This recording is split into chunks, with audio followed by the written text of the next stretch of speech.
Hey everybody, welcome to the John Felix Report.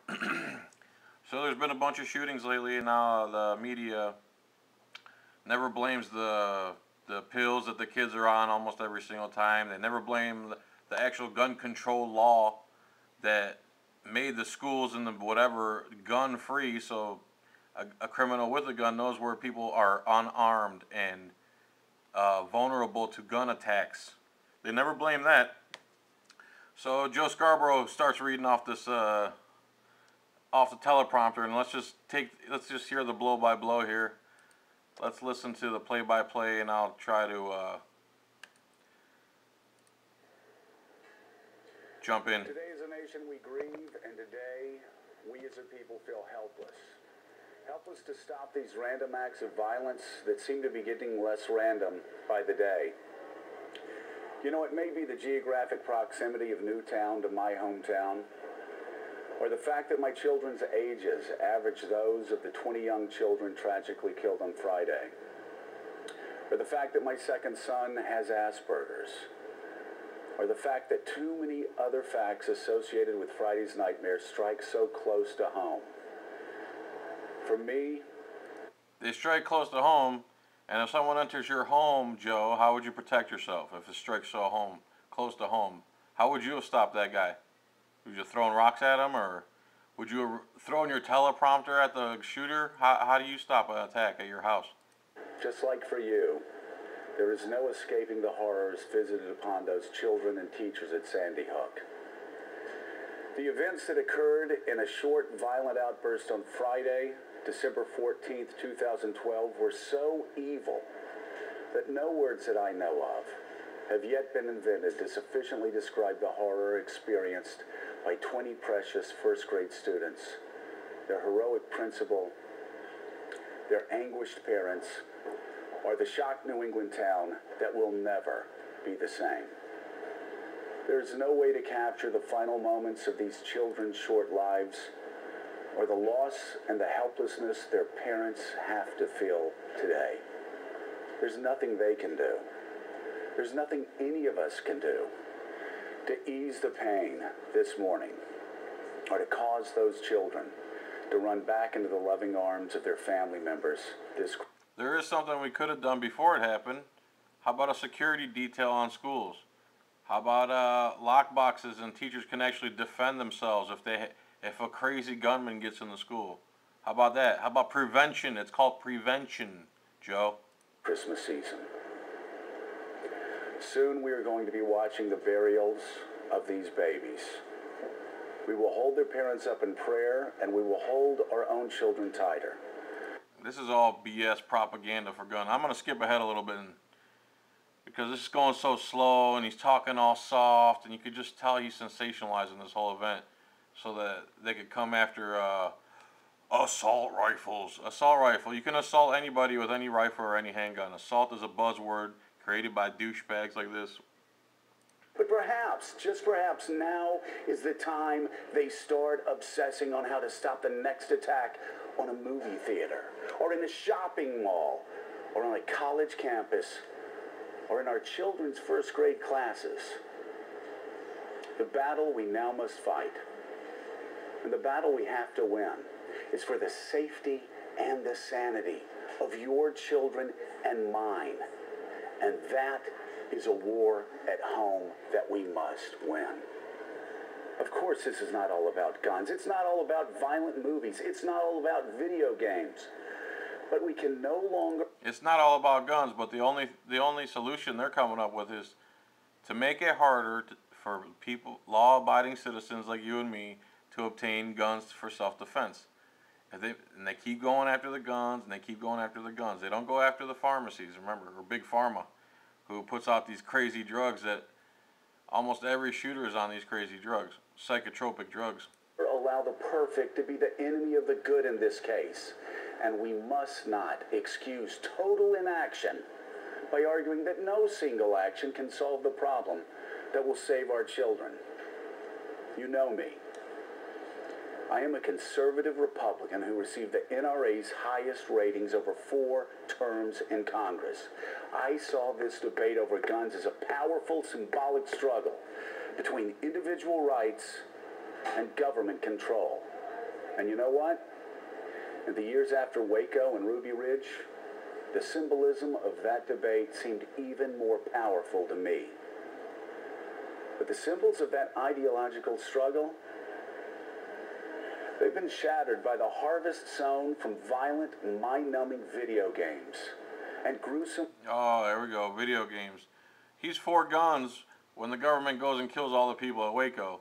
But now, since video games and the culture, I play first-person shooters. I haven't gone and shot nobody. I have guns. I haven't shot nobody. I have no intention of shooting anybody. My guns are for self-defense. Self-defense, to defend my rights, to defend myself against attack and assault. Assault.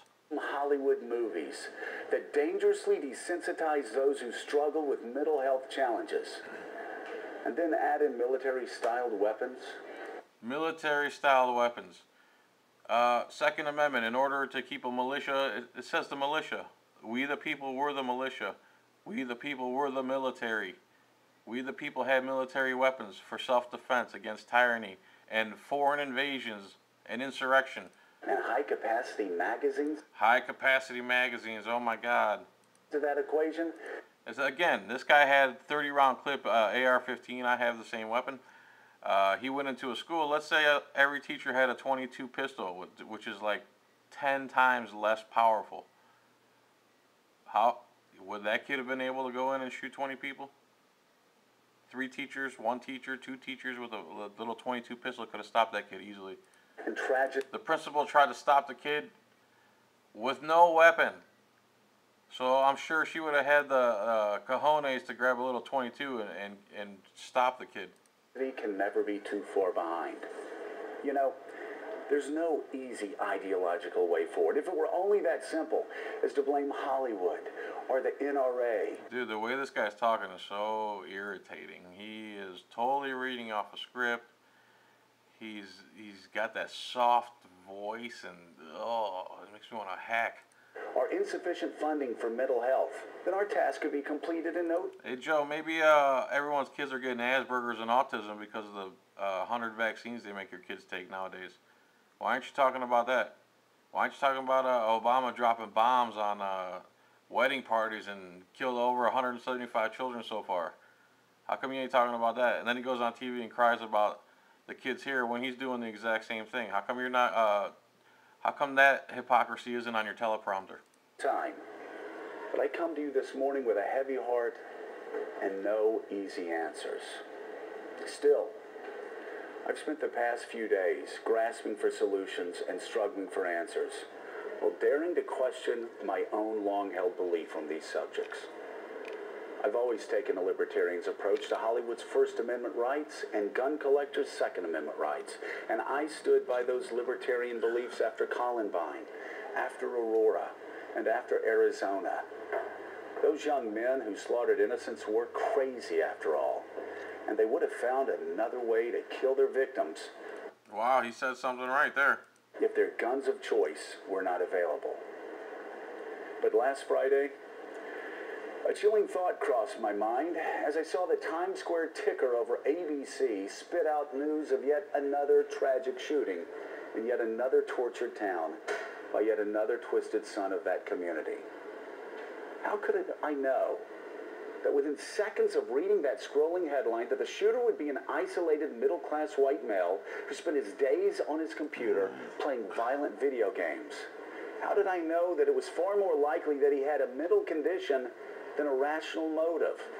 And how did I know the end of this story before the real reporting even began? I knew the ending of this story because we've all seen it too often. I knew that day that the ideologies of my past career were no longer relevant to the future that I want, that I demand for my children. Friday changed everything. It must change everything. We all must begin anew. And actually, it should change all the anti-gun legislation. That's what should change, Joe. You're right. After Friday should change.